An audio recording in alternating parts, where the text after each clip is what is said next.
UP की राजनीति में एक बार फिर पीडीए चर्चा के केंद्र में है।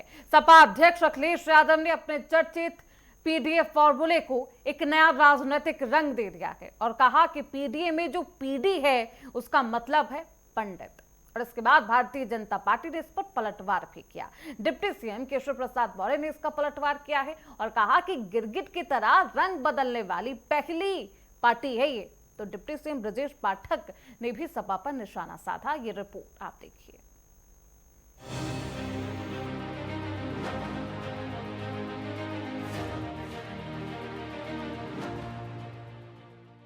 यूपी की राजनीति में पीडीए अब सिर्फ एक नारा नहीं बल्कि नई सियासी लड़ाई का मैदान बन गया है। लखनऊ में जनेश्वर मिश्र की जयंती और प्रबुद्ध सम्मेलन के मंच से समाजवादी पार्टी के राष्ट्रीय अध्यक्ष अखिलेश यादव ने अपने पारंपरिक पीडीए यानी पिछड़ा, दलित और अल्पसंख्यक के फॉर्मूले को नया मोड़ दिया। अखिलेश यादव ने कहा कि जब से पीडीए से वो लोग हारे हैं तब से पीडीए की नई परिभाषा बना रहे हैं, लेकिन वो भूल गए कि पीडीए में पीडी का मतलब पंडित भी है। सपा प्रमुख ने साफ किया कि पीडीए की अलग अलग व्याख्या करने वालों को समझ लेना चाहिए कि इनमें पंडित भी शामिल है और उन्होंने ये भी कहा कि पीड़ित पंडित भी पीडीए का हिस्सा है। लोग पीडीए की बात करते हैं और पीडीए की नई नई परिभाषा बनाते हैं। जब से पीडीए से वो लोग हारे हैं तब से पीडीए की नई नई परिभाषा बना रहे हैं वो लोग, लेकिन वो लोग भूल गए हैं पीडीए में पीडी पंडित का ही शुड फॉर्म है।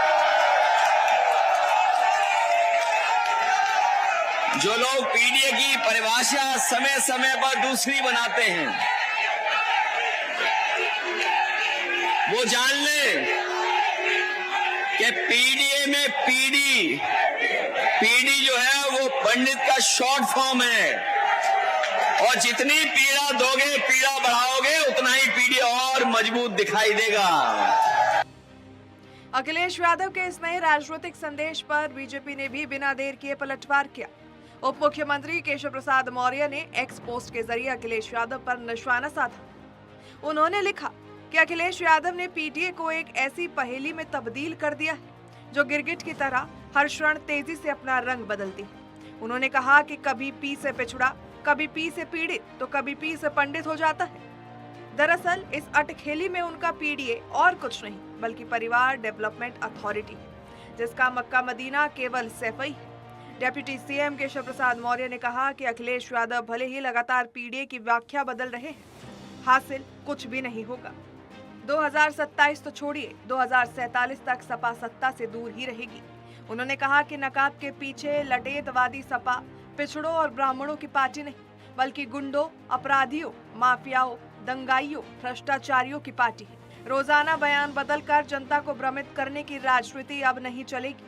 2027 से 2047 तक ब्राह्मण, पिछड़ा और दलित समाज सपा के झूठे नारों की बैसाखियों पर नहीं बल्कि सम्मान, सुरक्षा और विकास की राजनीति के साथ खड़ा होगा। दूसरी ओर डिप्टी सीएम ब्रजेश पाठक ने भी अखिलेश यादव के पीडीए वाले बयान को लेकर सपा पर निशाना साधा और इसे सिर्फ राजनीतिक भ्रम फैलाने की कोशिश बताया। ये समाजवादी पार्टी का ब्राह्मण सम्मेलन से कोई लेना देना नहीं है। आज पूज्य जनेश्वर मिश्र जी की जयंती है।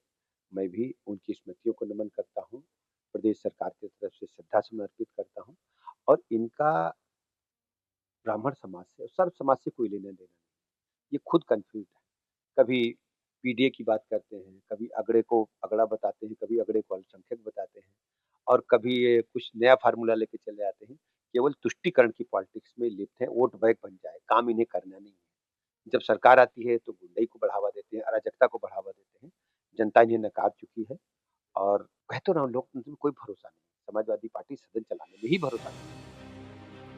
यानी पीडीए की परिभाषा बदलने का दावा हो या फिर उसे परिवार डेवलपमेंट अथॉरिटी बताकर किया गया पलटवार, साफ है कि उत्तर प्रदेश की राजनीति में अब सिर्फ मुद्दों की नहीं बल्कि नारों की परिभाषा पर भी सियासी संग्राम छिड़ चुका है। लोकसभा चुनाव के बाद शुरू हुई ये बहस अब 2027 के विधानसभा चुनाव की राजनीति में नया रंग भरती दिखाई दे रही है।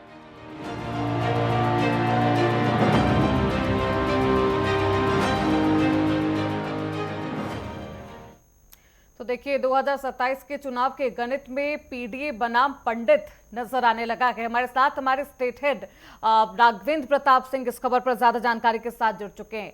राघवेंद्र, देखिए इसी बात को लेकर खूब चर्चा भी हो रही थी कि क्या पीडीए का फॉर्मूला बदल देंगे अखिलेश यादव। अब पीडीए में जो पीडी है ये शॉर्ट फॉर्म है पंडित का, इसे किस तरीके से देखा जाए, इस बयान को किस तरीके से लिया जाए राघवेंद्र?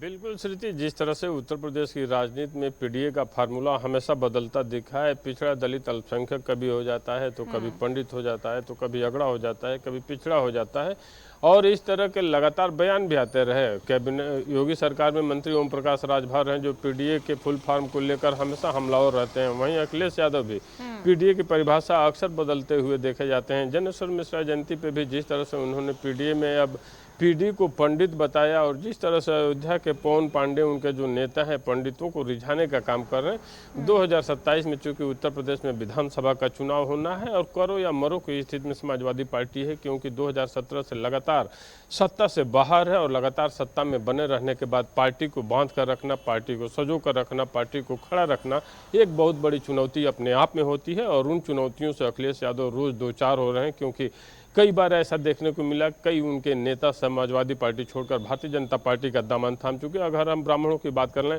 तो रायबरेली ऊंचाहार से पवन पांडे जो उनके सचेतक दल के उपाध्यक्ष थे, इसके अलावा कैबिनेट मंत्री रहे, वो भी भारतीय जनता पार्टी का दामन थाम चुके हैं। वहीं राकेश प्रताप सिंह जो इनके सरकार में विधायक रहे, वो भी भारतीय जनता पार्टी का दामन थाम चुके हैं। इतना ही नहीं, अभय सिंह जो इनके पार्टी के कद्दावर नेता थे, वो भी भारतीय जनता पार्टी का हाथ थाम चुके हैं। तो ऐसे में पीडीए की जो परिभाषाएं बदल रही हैं वो सिर्फ इस बात का द्योतक है कि अखिलेश यादव बखूबी इस बात को जान गए हैं कि पिछड़े दलित अल्पसंख्यकों की केवल बात करके सवर्णों को छोड़ करके उत्तर प्रदेश की राजनीति में वापस आना और विधानसभा का चुनाव जीतना बहुत टेढ़ी खीर है। क्योंकि मुलायम सिंह यादव जब समाजवादी पार्टी की राजनीति करते थे तो वो विभिन्न जनपदों के, प्रदेश के जितने भी जनपद थे उनके, चाहे वो किसी भी जाति धर्म संप्रदाय का हो, जो जिस जिले का छत्रप था उसको समाजवादी पार्टी में बांध कर रखते थे, क्योंकि वो बखूबी जानते थे कि जब तक कद्दावर नेताओं को, मजबूत नेताओं को मसल्स पावर से जो मजबूत हो, मनी पावर से जो मजबूत हो, उसको हम मिलाकर नहीं रखेंगे तब तक चुनाव की नैया हम पार नहीं कर सकते हैं। और अखिलेश यादव को भी ये समझना होगा कि किसी की भी अवहेलना करके और सवर्ण समाज को खास करके आप उपेक्षित करके चुनाव नहीं जीत पा सकते हैं, क्योंकि सवर्ण मतदाता या सवर्ण नेताओं में वो शक्ति ज्यादा देखने को मिलती है। से ही ब्राह्मण समुदाय जो है वो लगातार भारतीय जनता पार्टी का एक कोर वोट बैंक रहा, एक कोर वोटर रहा। क्या लगता है इसमें सेंधमारी कर पाएंगे? पीडीए का फॉर्मूला पीडी करके शॉर्ट फॉर्म अगर पंडित बता दे अखिलेश यादव, क्या ब्राह्मण समुदाय के लोग मान पाएंगे? सेंधमारी हो पाएगी? देखिए, अखिलेश यादव की तमाम प्रेस कॉन्फ्रेंसेस देखी जाए तो वहाँ पे चाहे मिश्रा पत्रकार रहा हो, दुबे पत्रकार रहा हो, या जो भी उसकी टाइटल रही हो, तमाम ऐसे सवर्ण पत्रकारों के साथ उन्होंने जिस तरह की अभद्रता की बातें कही वो भी पब्लिक डोमेन में है। अब बात आती है कि ब्राह्मण मतदाताओं को रिझाना है तो अखिलेश यादव उसमें कितना सफल होंगे। इस बात का अंदाजा इस रूप में लगाया जा सकता है कि पूर्व समय में वो परशुराम मंदिर भी बनाने का प्रयास किए, फरसा भी लगवाने का काम किए, फिर भी ब्राह्मणों को रिझाने में वो सफल नहीं रहे, बल्कि उनके जो महत्वपूर्ण ब्राह्मण नेता थे वो भी समाजवादी पार्टी का दामन छोड़ करके भारतीय जनता पार्टी का दामन थाम लिया। और ब्राह्मण खास करके बीजेपी का कोर वोटर जाना जाता है। इसके अलावा ब्राह्मणों का एक बहुत बड़ा लाट, बहुत बड़ी संख्या कांग्रेस का भी समर्थन करती है। इतना ही नहीं, बसपा सुप्रीमो मायावती भी लगातार प्रयास कर रही हैं कि ब्राह्मणों को रिझाया जाए, ठाकुरों को रिझाया जाए।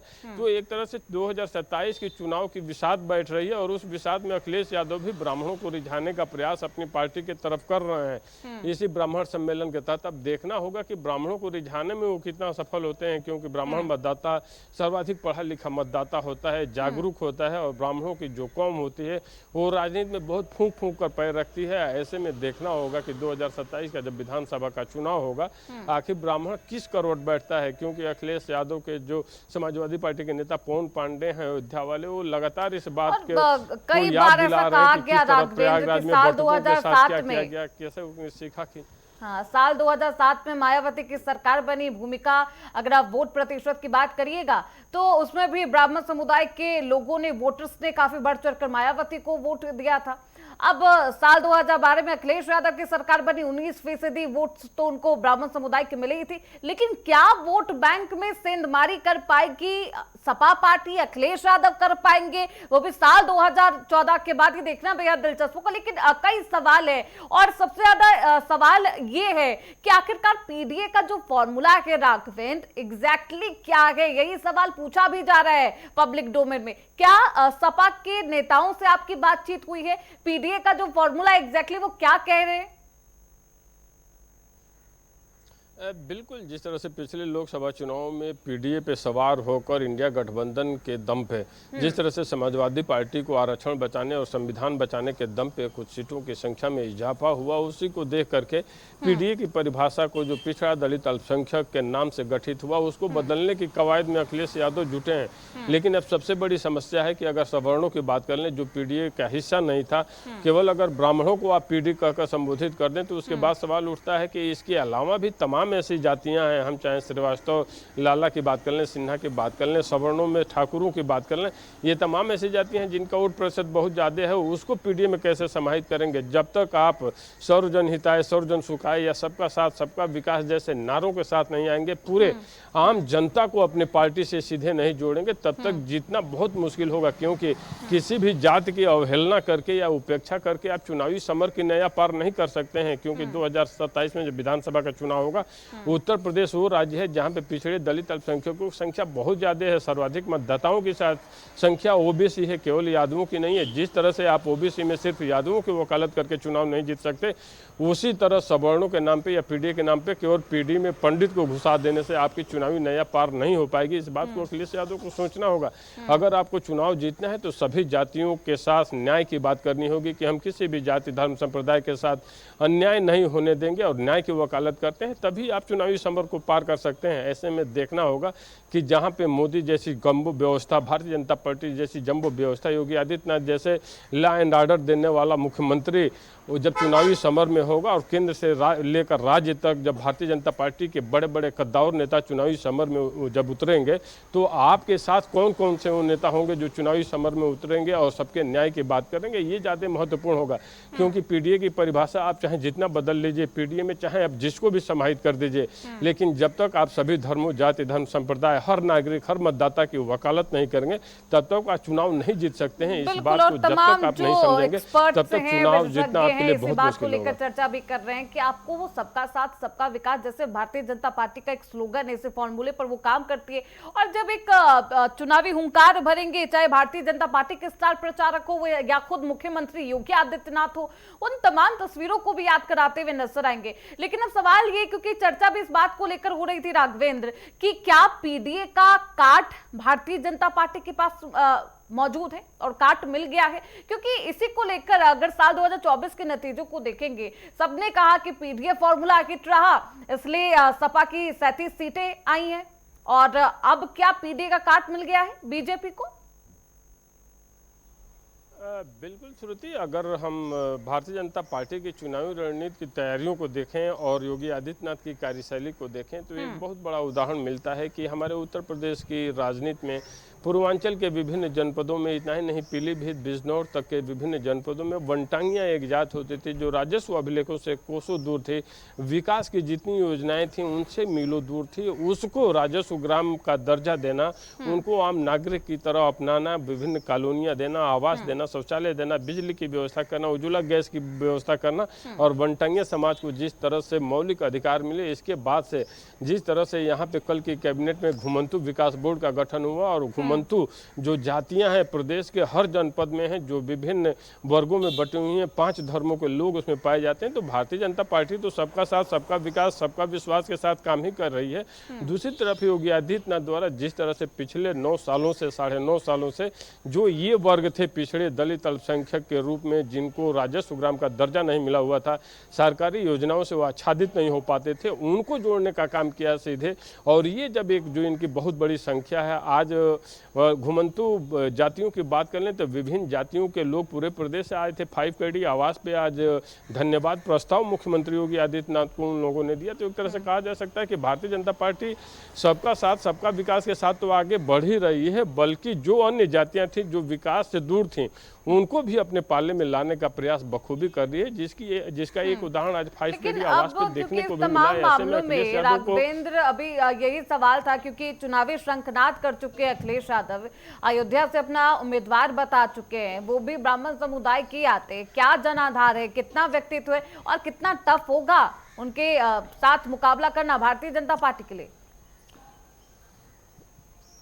उत्तर प्रदेश देश का सबसे बड़ा राज्य है श्रुति, यहाँ पे विधानसभा की सर्वाधिक सीटें हैं और जब टिकट बंटवारा होगा तो अखिलेश यादव के सामने सबसे बड़ी चुनौती यही होगी कि वो किन किन जाति धर्म संप्रदाय के लोगों को टिकट दे पाएं जो उनको जीत करके तोहफा दे सकें। और उनके सामने सबसे बड़ी चुनौती, जब इंडिया गठबंधन की बात होगी तो कांग्रेस जो 150 से कम सीटों पे गठबंधन के लिए तैयार नहीं है, ये बहुत बड़ी चुनौती होगी। और 100-150 सीटें अगर वो कांग्रेस को देते हैं तो उन 100-150 विधानसभा क्षेत्रों के नेताओं को संभाले रखना, उनकी नाराजगी को संभाले रखना इतना आसान नहीं होगा अखिलेश यादव को। और 1-2 ब्राह्मण टिकट देने से नहीं होगा, बल्कि पूरे प्रदेश में जब टिकटों का बंटवारा होगा तो वो चाहे कोई भी पार्टी हो, वो देखना होगा कि ओबीसी में किन किन जातियों को आपने टिकट दिया है, महिला वर्ग को कितना आपने टिकट दिया है, सवर्णों की बात होगी तो ब्राह्मणों को आपने कितना टिकट दिया है और राजपूतों को कितना टिकट दिया है। तो ये भी हर राजनीतिक दल के सामने चुनौती तो होगी, लेकिन अखिलेश यादव जब गठबंधन के साथ आएंगे कांग्रेस के साथ तो उनके सामने एक बहुत बड़ी बिल्कुल चुनौती है। अखिलेश ठीक है, यादव क्या उदाहरण ये के रूप में जातीय मनोज पांडे इक्वेशन का बैठा पाते हैं राघवेंद्र, कांग्रेस पार्टी के साथ क्या वो तालमेल स्थापित कर पाते हैं, ये देखना बेहद दिलचस्प होगा। बहुत शुक्रिया आपका